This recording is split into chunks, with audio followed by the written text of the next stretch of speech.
We live? We're live. It's LCJ Live. Hey, everybody. It's Lights, Camera, Jackson. Welcome to LCJ Live. It is Sunday, October the 23rd, 2022. Welcome to the show. Hope you're doing well. Good to be here with you. And we're talking box office, of course. But I've got my pals, the Phillies, here. Yes, the Phillies are one away from going to the World Series. All right. Yeah. 67 million bucks for Black Adam. Congratulations to The Rock. And Warner Brothers needed a hit. Ooh, Warner Brothers needed a hit, all right. 67 million for Black Adam. That's comparable to some of the opens of some of the other superhero movies. The DC Extended Universe, the regular DC Universe, all the DC universes. Yeah, good job for Black Adam. All the superhero fans went to see a film that I didn't particularly like, but there you go. Hey, look who's here with me. Sideshow Bob. Hello, Bart. Hello, Bart. Kelsey Grammer as Sideshow Bob. Well, maybe we'll see Sideshow Bob over these 2 episodes of The Simpsons that are doing Halloween-themed episodes. We've got Treehouse of Horror next week, but tonight, it's not It. It's their spoof of It. Wow, that's going to be fun. The Simpsons tonight. It's like it's getting 2 Treehouse of Horrors, basically. You're getting 1 horror episode and then the official Treehouse of Horror episode. Awesome. All right, that is tonight. Well, let's talk more box office. After Black Adam, 67 million, you go to Ticket to Paradise. I'll take my Phillies hat off now. It's fun. Good luck to the Phillies. Hope you get in. Ticket to Paradise, $16.3 million. That's a good open for George Clooney, Julia Roberts comedy. For Universal, rom-com, the adult rom-com, getting the fans in. How's your morning going so far, says John Zuazola. Thank you, John. Appreciate it. Having a good morning. Having a good afternoon. It's noon now here on the East Coast if you're watching us live on LCJ Live, here on YouTube Live. And on the West Coast, it is 9 a.m. Pacific. And maybe you're watching us in some other part of the world if you're watching us live or watching us here on the replay. Thank you so much for doing that. You want to send in your comments and questions, I'll have them right here for you here on LCJ Live. 16.3 million for Ticket to Paradise. It's more than most people expected. But here's the thing. I sort of had this feeling going in of, well, it's doing really well overseas. It's made 80 million bucks overseas. So it's up to 97 million almost now total worldwide. It'll pass 100 worldwide. Maybe it'll even make it run at 100 domestic, because sometimes these older skewing movies, skewing to 55 and up, have legs over these several weeks. And a movie like Where the Crawdads Sing, which came out in July, opened to 17 million and totaled 90. Could Ticket to Paradise make a run at that? I at least think for Universal's sake, and Universal happy about this, they're not happy about what's going on with Halloween Ends. Maybe Ticket to Paradise is going to make more than Halloween Ends. Halloween Ends made 40 million last weekend. Dropped to 8 this weekend. Ooh, it's a huge drop. That's an 80% drop. Halloween Ends is up to 54.2 million. As I posted on social media this morning, several factors. Number 1, people wanted to go right away. Number 2, it's on Peacock. Number 3, you have a lot of competition from Smile, which made more than Halloween Ends this weekend. Smile made 8.5 million almost. It's at 84.3 for Paramount. And the reviews were mixed. I still have not seen Halloween Ends yet. I'll wait until a link or a disc comes for my award season voting. But yeah, it's kind of shocking, this 80% drop for Halloween Ends. It's more than I expected. I think it's more than everybody expected. But there you go. All these factors. Smile making money. Terrifier 2 is the little engine that could in the horror world. It started out with, a little open, then it got bigger last weekend. Bigger this weekend, 1.9 million, it's at 5.3. People are curious about this Terrifier 2. If it's going to scare them, make them throw up. That's apparently what's happening at some showings of this movie. It basically tied with The Woman King this weekend. It made 1.9 million. It's at 63 for Sony. Terrifier 2 is bringing in audiences. Smile is still bringing in audiences. Paramount's so happy about Smile, it's now made more money than the Scream reboot made for Paramount back in January. 82 million for that almost, more than 84 already for this. It could make a run at 100. You've got Halloween weekend next weekend. What are horror fans going to go see? Are they going to go see Smile, Halloween Ends, Terrifier 2, Barbarian is still making a little bit of money, and next weekend's big new movie is Pray for the Devil from Lionsgate. Horror is having a moment right now, and even though Halloween Ends isn't doing spectacularly, you've got some other movies that are doing really well, and Halloween's still making money. So Horror having a moment for sure. Now, I also want to mention Lyle Crocodile added 4.2 million. It's at 28.7. By now, Lyle should have made a lot more than 28.7, especially with the lack of family film content out right now. Families clearly have other things to do with their time. You've got Strange World from Disney coming out at Thanksgiving and Puss in Boots at Christmas time. And apparently there are going to be Puss in Boots early screenings around Thanksgiving like Universal did for Sing 2 last year. Universal wants to take a little bite out of the Disney apple of Strange World and doing some Puss in Boots showings on the Saturday of Thanksgiving weekend. So those are the big ones coming up for families. The fact that Lyle hasn't hit 30 million now, I'm a little surprised. And Sony has to be a little underwhelmed by the Lyle box office. As I mentioned, Barbarian still doing okay, made 600,000. It's crossed 40 million bucks for 20th Century. The Banshees of Inisherin, which I have seen, thought it was all right. I talked about it here on the show last week. 181,000 in just 4 theaters. That's a good per screen average for Fox Searchlight. Well, just Searchlight. Been so used to saying Fox Searchlight my whole life. It's Searchlight. Tar, the Kate Blanchett movie, added 470,000 this weekend. It's at 1.2 million. Looking forward to seeing it. It finally goes nationwide this coming weekend. Till added 376,000. It's at 667. Till goes nationwide on Thursday. And Triangle of Sadness gets into the top 10 with 600,000 bucks in about 280 theaters. It is at 1.4 million total. That hasn't even hit nationwide status yet, and Triangle of Sadness makes it into the top 10 this weekend. We are still waiting on the results for Amsterdam and Don't Worry Darling, but they're going to be about $750,000, $800,000 each. Amsterdam trying to get to 15 million. Don't Worry Darling going to try to make a run at 45. Because of Black Adam's big open this weekend, it knocked Don't Worry Darling out of the Warner Brothers top 5 for the year.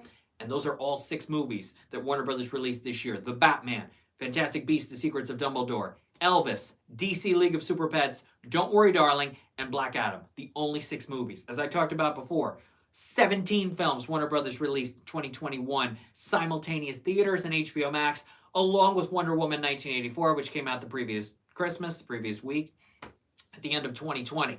Obviously, Warner Brothers was playing catch-up. They only released a couple of movies in 2020 before the shutdown happened, as well as Tenet.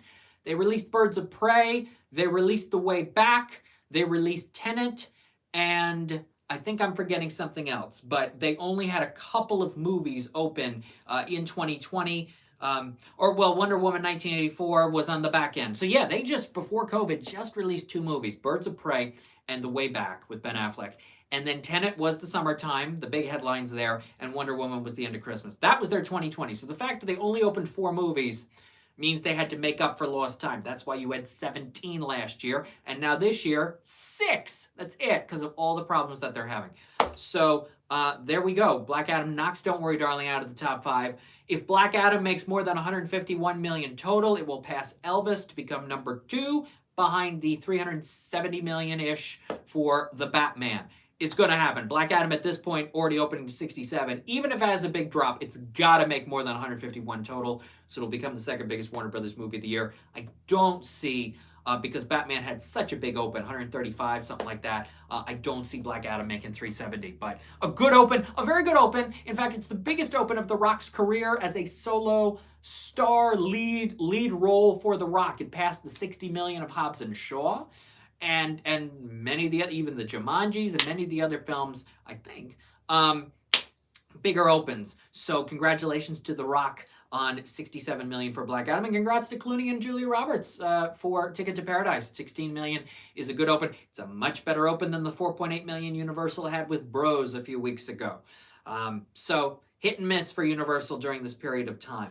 Want to mention a few movies that I have seen that are coming out this week or that I already talked about. Wendell and Wild is on Netflix.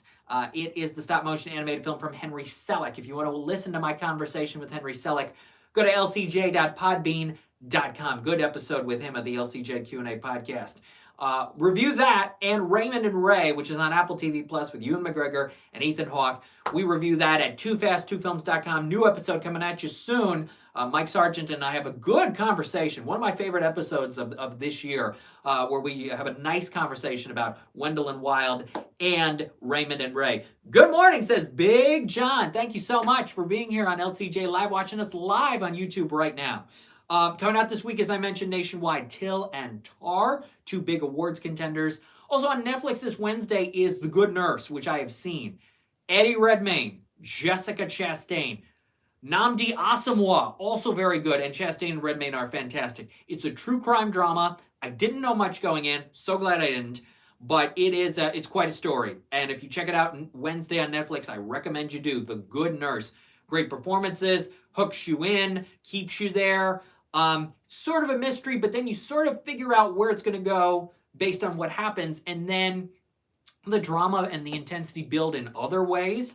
And it's not the last line in the movie, but it could have been if they didn't add a scene at the end. But one of the best close to final lines in a movie I have heard in a long time, because it all kind of makes sense and brings you back to the beginning of the movie and early on. Really, really good film. Surprisingly into it. Sometimes you think about true crime and you think, can you really get yourself into this? And I could. It's a hard movie in parts. It's a tough film. It's a shocking movie, but it's engrossing and it's thrilling and it's captivating in parts. The Good Nurse, Wednesday on Netflix. Coming out this week is Armageddon Time, which I'm seeing tonight at Film Columbia. I will get to Film Columbia here in a second. I want to mention a couple other things. We mentioned Pray for the Devil. I saw My Policeman yesterday. That's the Harry Styles film. I will say this. It's in select theaters now. It's going to Prime Video on November the 4th. I didn't love My Policeman, but if I had to pick between this movie and Don't Worry Darling as far as the better Harry Styles performance, it is in My Policeman. Do I think he's going to get nominated? No. They've got him up for supporting actor for My Policeman.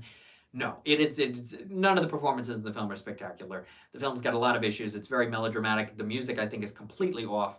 But it has its moments, and it is a better, if you're looking at, okay, can Harry Styles act? If you had to pick one of the two, he's got some potential and some promise through what he does in this. It's a more challenging role than what he does in Don't Worry Darling. But yeah, that's if I had to pick one or the other. But I didn't love My Policeman. I wanted to like it a lot more, but I couldn't quite get there. Let's talk about Film Columbia. Let's give some love to the folks in Chatham at the Crandall Theater, the historic Crandall Theater in upstate New York. And this festival has been going on now for 22 years. It started in the year 2000. And hang on, I just want to refresh and make sure we're still good. There we go. I wanted to get my feet up here. Film Columbia is one of my favorite film festivals, and it's been going on since the year 2000. And it brings some of the biggest award season contenders, dramas, some comedies, some animated shorts, and children's programming to upstate New York at the end of October, and it is a great film festival, and they have an incredible lineup this year and great sponsorship. But some of the movies they've got, and I'll talk about the ones I've already seen. I'm going to be seeing Armageddon Time tonight. I saw Living the other night. I'll start with that because it was their opening night film, and it was a good crowd. Living is Bill Nighy's drama, and Bill Nighy is excellent. This is a movie that is based on a Japanese film from 1952 called Ikiru. And I don't want to tell you much of the plot, but what I will say is Bill Nighy is excellent, and the film is divided into thirds, and the first third is a certain style. It's my least favorite, but I also sort of want to go back and watch the first third when I get to see the link or a disc of Living again and kind of examine it a little more. The second third is a certain way, which I love. The third third of the film is unique, it's unconventional, and highly effective. And throughout, Bill Nighy has such presence and power through his character, and there is a speech he gives. There is a scene in a pub at the end of the middle act of the film. That is the scene that will get him the Best Actor nominations this award season. Hopefully Academy Awards, Critics' Choice, SAG, Independent Spirit, all of them. That is the scene. He's great in the whole movie and a lot of good parts in the third act. But wow, when you talk about what's the scene that gets the nomination or the win, it's the scene of him talking to a younger woman in a pub at the end of the second act of Living. That's the scene. And it's one of the best scenes of any movie this year. And Gosh darn, and probably a career high for Bill Nighy. Living. Sony Classics is releasing it in select theaters December 23. It'll probably go nationwide in early January. If you're a fan of his, older audiences, it's a very good film. A film that I think gets better. Again, I want to watch the first part again, but there's a reason why it is what it is in that section and all the different sections.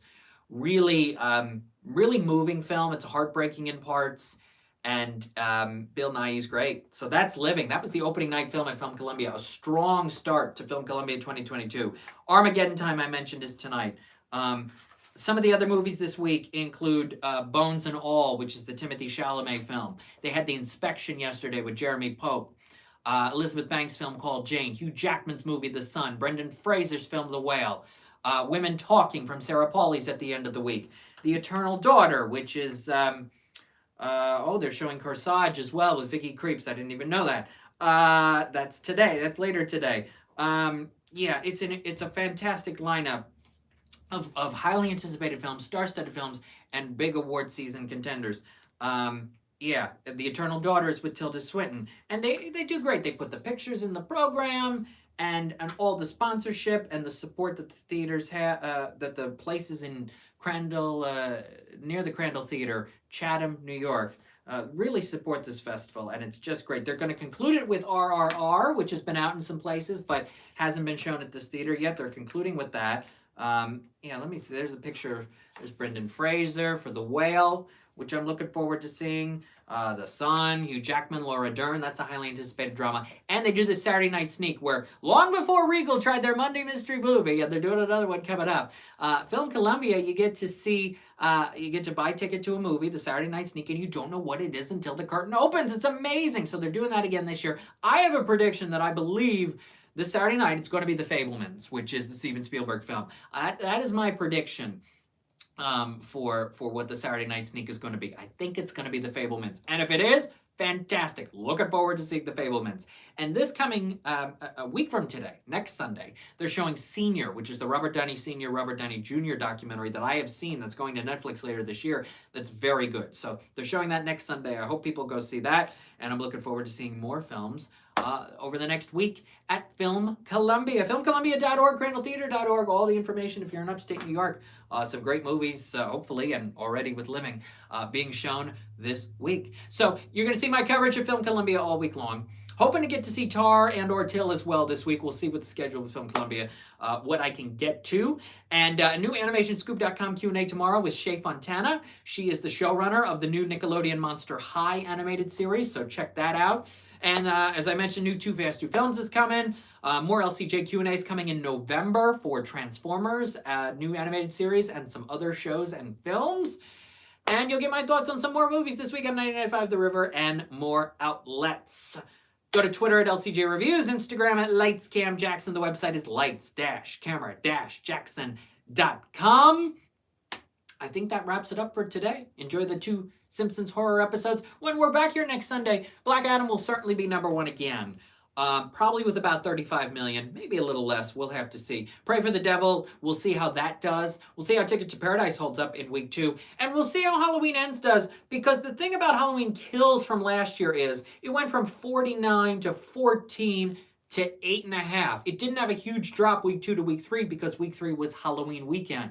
Will Halloween Ends get a boost over Halloween weekend, or will all the horror fans go to see all the other movies that are out in theaters? We'll talk about all that. I'll have some recaps of some more of the Film Columbia movies, and we will preview November movies. We're almost to November already. Next week will be our pre-Halloween show. Isn't that amazing? All right. And the Malta Drive-In, by the way, I think I mentioned off the top, but maybe if I didn't, it's the final week coming up for the Malta Drive-In. They had Black Adam last night and Friday night, and I think they're going to have it again this coming weekend. It is the final weekend of the 2022 season for the Malta Drive-In, which has been doing really well all year thanks to these big blockbusters and families coming out and superhero fans coming out and everyone supporting drive-in movie theaters. The Malta Drive-In, the final week of the 2022 season coming up. I'll have that lineup for you on the Malta Drive-In website and phone number and social media coming at you probably tomorrow. Thank you for watching LCJ Live. It's an Eagles bye week, but still fly, Eagles fly. Go Phillies! Hope you get to the World Series. Yes. And I'll see you next Sunday for LCJ Live. Thank you for watching live today, everybody. Really appreciate it. And to everyone watching on the replay as well, thank you so much. Take care and bye-bye. Thank you.